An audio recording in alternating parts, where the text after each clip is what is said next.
Building అవి వెతకడం జరుగుతుంది మేడం. మనకి అక్కడ బీర్పూర్ మండలంలో అట్లా గురుగారం మండలంలో చూస్తున్నాం. నెక్స్ట్ అకాడమిక్ ఇయర్ వీటిని మనం తప్పనిసరిగా ఆరంభించుకున్నాం మేడం. అట్లాగే ఈసారి 10వ తరగతి విద్యార్థులకు సంబంధించి బెటర్ రిజల్ట్స్ రావడం వరకు మన విద్యలో ఆ లక్ష్య ప్రోగ్రామ్ సంబంధించిన మాడ్యూల్స్ కొన్ని కూడా ప్రింట్ చేసి ఇస్తే అన్ని స్కూళ్ళల్లో అందించడం జరిగింది. వారు ఇప్పటికీ ఆ ప్రోగ్రాంలో ఉన్న ఇన్స్ట్రక్షన్స్ ప్రకారం ప్రతిరోజు ఉదయం కానీ సాయంత్రం కానీ ఒక ఎక్స్ట్రా క్లాస్ December 31st వరకు సిలబస్ పూర్తి చేయడానికి తీసుకోవాలని ఇన్స్ట్రక్షన్స్ ఉంది. ఆ విధంగా అన్ని హై స్కూళ్ళల్లో, కేజీబీలలో, అట్లాగే మోడల్ స్కూళ్ళల్లో దీన్ని అమలు పరుస్తున్నారు మేడం. నేను తీసుకోమని దాంట్లో బుక్లెట్లో ఇన్స్ట్రక్షన్స్ ఉన్నాయి మేడం. అట్లాగే లక్ష్య ప్రోగ్రాంలో భాగంగా విద్యార్థులకి ఆప్షనల్స్ మీన్స్ మ్యాథమెటిక్స్ తర్వాత ప్రతి విద్యార్థికి అందజేయడం జరిగింది మేడం. అట్లాగే టీచర్లకు కూడా ఈ లక్ష్య ప్రోగ్రాంలో ఒక మాడ్యూల్ ఇవ్వడం జరిగింది, ఆల్ టీచర్స్కి, హెడ్ మాస్టర్స్కి కూడా మేడం. ఇది ఈ సంవత్సరం ప్రత్యేకంగా గర్ల్స్కి ఆత్మరక్షణ సంబంధించి ఒక ప్రోగ్రామ్ లక్ష్మీబాయి ఆత్మరక్షణ కార్యక్రమం అనేది మనకు స్టేట్ గవర్నమెంట్ నుంచి ఇన్స్ట్రక్షన్ ప్రకారం 125 హై స్కూళ్ళలో ఇంప్లిమెంట్ చేయమన్నారు మేడం. దీన్ని కలెక్టర్ గారి అప్రూవల్తో హెడ్ మాస్టర్ నుంచి ప్రపోజల్ తీసుకొని ఇన్స్ట్రక్షన్ ఎవరైనా తీసుకొని ఆల్రెడీ ఆరంభించడం జరిగింది మేడం. ఈ ప్రోగ్రామ్ కంటిన్యూ అవుతుంది మేడం. ఆ ఇన్స్ట్రక్టర్కి ఇవ్వడం జరుగుతుంది మేడం. అట్లాగే పాఠ్య పుస్తకాలు మనకు దీంట్లో బైలింగ్వల్ అని వచ్చిన కాడికి వెళ్ళి 2 సార్లు మనం సప్లై చేస్తున్నాం. సో పార్ట్ 2 కూడా మనకి దసరా సెలవుల తర్వాత ఇమీడియట్గా అన్ని స్కూళ్ళలోకి ఈ బైలింగ్వల్ పార్ట్ 2 పుస్తకాలు కూడా అందజేయడం జరిగింది మేడం.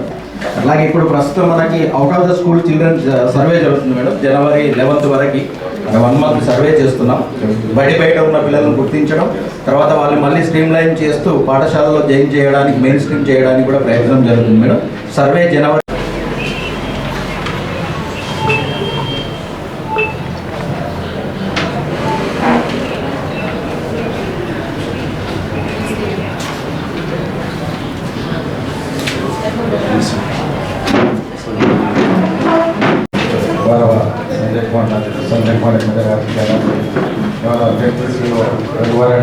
మరియు నాతోటి జిల్లా అధికారులందరికీ నమస్కారాలు. మరి బీసీ సంక్షేమ శాఖ తరఫున జిల్లాలో హాస్టల్స్ 70 ఉన్నారు. అలాగే పోస్ట్ మ్యాట్రిక్ వసతి గృహాలు 3 ఉన్నాయి మేడం. ఇందులో 487 పిల్లలు ఉన్నారు. మరి ప్రీమెట్రిక్ వసతి గృహ పిల్లలందరికీ కూడా చలికాలం దృష్టిలో పెట్టుకొని అందరికీ ఎక్స్టెన్షన్ కార్పొరేట్స్ 1,50,77,000 ఖర్చు చేయడం జరిగింది మేడం. అలాగే post matric MTF reimbursement of tuition fee అనే దానికి మనకి 7,59,00,000 60,000 దాకా 1,777 విద్యార్థులకు అలాగే ఖర్చు చేయడం జరిగింది. అది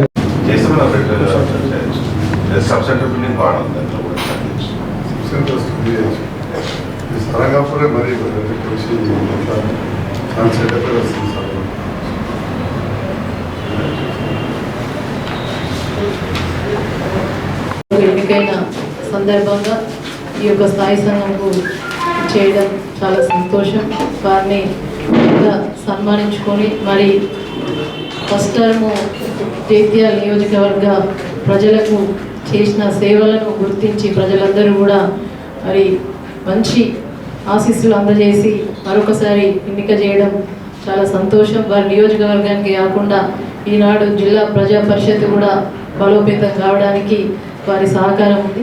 కాబట్టి ఆరోగ్య శాఖకు సంబంధించి ముఖ్యంగా వారు ఎమ్మెల్యేగా ఉండడం వల్లనే ఇక్కడ మెడికల్ కాలేజ్ కానీ హాస్పిటల్ కానీ రావడం, టీ హబ్ కానీ చాలా విశేషమైన సేవలు వారు శాసనసభ్యులుగా ఉండి చేయడం జరిగింది. కాబట్టి వారిని నిజంగా కూడా మనస్ఫూర్తిగా జైత్యాల నియోజకవర్గ ప్రజలే కాకుండా జిల్లాకు సంబంధించిన మెడికల్ కాలేజ్ కాబట్టి జిల్లా ప్రజలందరి పక్షాన అందరి పక్షాన హృదయపూర్వక ధన్యవాదాలు తెలియజేసుకుంటూ మరి వారిని ఈ యొక్క శాఖలకు సంబంధించిన స్థాయి సంఘానికి సంబంధించినటువంటి విషయాల గురించి ప్రభుత్వానికి, ప్రజలకు మరి ఇంకా మంచి సేవలు అందించడానికి వారు ముందుంటారు.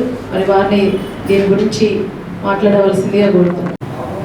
గత 9.5 సంవత్సరాలుగా 10 సంవత్సరాలుగా తెలంగాణ రాష్ట్రం ఏర్పడిన తర్వాత ముఖ్యమంత్రి గారు విద్యా వైద్య విషయంలో ప్రత్యేకమైన దృష్టి పెట్టి గత 65 సంవత్సరాలలో ఎన్ని గురుకుల పాఠశాలలు ప్రారంభించారో అంతకు రెట్టింపు 3 అంతలు కూడా ప్రారంభించడం జరిగింది. మరి ముఖ్యంగా మైనారిటీ ఎస్సీ విషయాలలో చాలా పెద్ద ఎత్తున గురుకుల పాఠశాలలు, గురుకుల జూనియర్ కళాశాలలు స్థాపించారు. అదేవిధంగా మైనారిటీ కూడా. మరి ఈనాటి సమీక్షలో మైనారిటీ స్కూల్స్ కాలేజీలో ఈ జగిత్యాల జిల్లా అంటే ఈ 5 మున్సిపాలిటీలు 18 మండలాలు కలిపి ఉన్న కాలేజ్ స్కూళ్ళలో 900 सीట్లు వేకెన్సీ ఉన్నాయని చెప్పలేదు. मैं मीडिया के जरिए गुजारिश करता हूँ, अभी भी बच्चों के तालीम के लिए थोड़ा आप लोग भी, आवाम भी बच्चों के लिए आप भी इंटरेस्ट लेना. सरकार पढ़ाने के लिए तैयार है, वहाँ सहूलता है और पढ़ाने के लिए टीचर्स है, मगर बच्चे नहीं जा रहे. इस पे जगित्याल जिले के जितने भी माइनॉरिटी लोग हैं, स्पेशली एजुकेटेड, इसके बारे में सोच के बच्चों को भेजाना.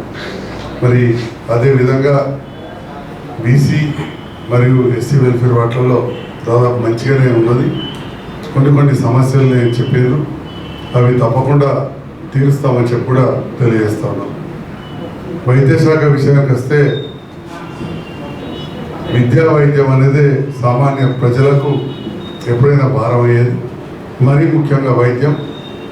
అలాంటి వల్ల జగిత్యాలలో ఇప్పుడే జడ్పీ గారు చెప్పినట్టు జగిత్యాల నియోజకవర్గంలో మనకు మెడికల్ కాలేజ్ రావడం, దానికి పైన మన మంత్రివర్యులు హరీష్ రావు గారు కావచ్చు, మన డిఎంఈ రమేష్ రెడ్డి గారు కావచ్చు, అందరం కూడా సమిష్టిగా కృషి చేయడంతో వాళ్ళ రాష్ట్రంలో కొత్తగా ఏర్పడ్డ మెడికల్ కాలేజీలకు పర్మిషన్ ఎక్కడ ముందు వచ్చిందంటే వాళ్ళ జగిత్యాలని చెప్పక తప్పదు. దానివలన ఫస్ట్ తెలంగాణకు అదనంగా 150 సీట్స్ వచ్చినాయి. బీద బడుగు బలైన వర్గాలు ఎస్సీ ఎస్టీ మైనార్టీలకు రిజర్వేషన్లో సీట్లు రావడం, భారతదేశంలో ఏదైతే ఓపెన్ 15% ఉంటుందో నీటిలో వేరే రాష్ట్రాల వాళ్ళకు కూడా ఇక్కడ సీట్లు వచ్చింది. అట్లా మనం ఒక ఆదర్శంగా మరి ఏ రకంగా అయితే గత ప్రభుత్వంలో జరిగిందో ఈ ప్రభుత్వం వచ్చిన తర్వాత 20-25 రోజులలో 8 మెడికల్ కాలేజీలు మళ్ళీ ఇన్స్పెక్షన్ పోతే ఆ 8 కూడా వాటిని సరిగా వాటి గురించి ఆలోచించక ఇప్పుడు మెదక్ లాంటి 8 మెడికల్ కాలేజీలు కొత్తగా ఏర్పడ్డే వాటికి పర్మిషన్ ఇప్పటికి రాలేదు. అంటే ఇప్పుడు వచ్చే విద్యా సంవత్సరంలో వాళ్ళకి అడ్మిషన్ రాని పరిస్థితి. అంటే దాదాపు 1000 సీట్లు కోల్పోతున్నాం. 1000 సీట్లలో తెలంగాణ వాళ్ళకు ఆల్మోస్ట్ 850 సీట్ల వరకు మనం కోల్పోబోతున్నాం. దాంట్లో మంచి మెరిట్ స్టూడెంట్స్ ఈబీసీలు కావచ్చు, బీసీలు కావచ్చు, ఎస్సీలు, ఎస్టీలు, మైనార్టీలు, చదువుకున్న ఓసీలు చాలామంది కూడా ఇవాళ సీట్లు కోల్పోయే పరిస్థితి. మరి అదే గతంలో భారతదేశంలో ఎక్కడా లేని విధంగా అన్ని మెడికల్ కాలేజ్, దాంతోపాటుగా పల్లె దవాఖానాల కాన్సెప్ట్ తీసుకొచ్చి ఇప్పటికే కొన్ని ప్రారంభం చేసాం, నడుస్తూ ఉన్నాయి. జగిత్యాల నియోజకవర్గంలో కూడా ఇంకా కొన్ని అనుకున్నంత స్టాఫ్ లేక నడుస్తలేవు. దయచేసి నేను డిఎంఎడ్హెచ్ గారికి కోరుతా ఉన్నా, స్టాఫ్ అడ్జస్ట్మెంట్ చేసినా కానీ మీరు నడిచే విధంగా చూడాల్సింది కోరుతాం. బాధ్యత కూడా మా ప్రభుత్వ ఉద్యోగులు గుర్తించి బీద విద్యార్థులకు ప్రత్యేకమైన దృష్టి పెట్టి వాళ్ళకు మంచి విద్యనివ్వాలి. బీద పేషెంట్లు వచ్చినప్పుడు మా డాక్టర్లు కానీ అక్కడ ఉన్న సిబ్బంది కింది స్థాయి వరకు, స్కూల్స్ వరకు అయితే ఒక టీచర్స్దే ఉంటుంది, కానీ హాస్పిటల్ అనేసరికి it's a team work. Patient వచ్చినప్పుడు రిసీవ్ చేసుకోవాల్సిన వార్డు బాయ్ దగ్గర నుండి స్టార్ట్ అవుతుంది పేషెంట్ జాగ్రత్త చూసుకోవడం. తర్వాత స్వీపర్ హాస్పిటల్ శుభ్రంగా ఉంచినప్పుడే ఆ పేషెంట్ మళ్ళీ లేనాటి రోగాలు రాకుండా ఉంటాయి. ఆ తర్వాత ఒక హ్యూమన్ టచ్ అనేది ఉండాలి, ఉన్నప్పుడే అప్పుడు ఆ పేషెంట్కి సగం న్యాయమవుతుంది. కాబట్టి నేను ఈరోజు ఈ సమావేశంలో జిల్లా అధికారులందరికీ కూడా దయచేసి కోరేది, మీరు కూడా చెప్పండి, నేను కూడా మీడియా ద్వారా విజ్ఞప్తి చేస్తూ ఉన్నా, మీ సిబ్బంది ముఖ్యంగా ప్రత్యేకమైన దృష్టి పెట్టాలి. అదేవిధంగా వివిధ హాస్టల్స్లో మన వార్డెన్స్ ఉంటారు, అక్కడ కూడా అదేవిధంగా తల్లిదండ్రులు వదిలేసి పిల్లలు వచ్చి మన దగ్గర ఉంటారు కాబట్టి వాళ్ళని కూడా మన కన్న పిల్లలు చూసుకోవాలి. ఏది ఉన్నా కానీ వాళ్ళ ఆసుపత్రులు ఉన్నాయి, తొందరగానే హాస్పిటల్ తీసుకెళ్ళాలి, బీమార్ అయితే తీసుకెళ్ళాలి, ఇవన్నీ కూడా చూడాలని చెప్పి నేను తెలియజేస్తున్నాను. ఈనాడు తెలంగాణ రాష్ట్రం 10 సంవత్సరాలు వచ్చిన తర్వాత ఇప్పుడు అలాంటి ఉద్యమ నాయకుడి ఆధ్వర్యంలో 10 సంవత్సరాలు దాదాపుగా పూర్తయి కొత్త ప్రభుత్వం వచ్చింది. చూద్దాం కొత్త ప్రభుత్వం ఏం చేస్తుంది అనేది. రాగానే అప్పులని మాట్లాడారు కానీ ఇప్పుడే నాకు అందిన సమాచారం ప్రకారం ఇప్పటి వరకు కొత్త ప్రభుత్వం ఏర్పడిన తర్వాత 994 కోట్ల అప్పు చేసిన ఈ కొత్త ప్రభుత్వాన్ని ఏమనాలో రాజకీయం కాదు, కానీ ఈ విషయాన్ని మా ప్రజాప్రతినిధులు పాత్రికేయ మిత్రుల ద్వారా తెలియజేస్తున్నా.